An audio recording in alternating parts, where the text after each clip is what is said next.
terkaya. Tetapi dari sisi jumlah, Indonesia adalah negara ketujuh untuk perkawinan anak setiap tahunnya. Perkawinan anak ini bukan hanya terjadi di daerah pedesaan dan golongan masyarakat miskin.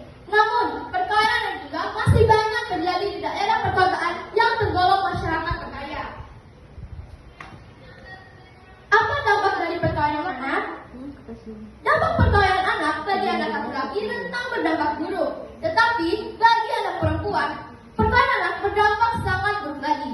Perkawinan anak bagi anak perempuan di antara lainnya kehilangan kasih sebagai seorang anak, berisiko mengalami kekerasan dan perlakuan salah, meningkatkan ketergantungan ekonomi untuk menopang kehidupan, kehilangan hak untuk menentukan dalam berpartisipasi dalam menentukan keputusan,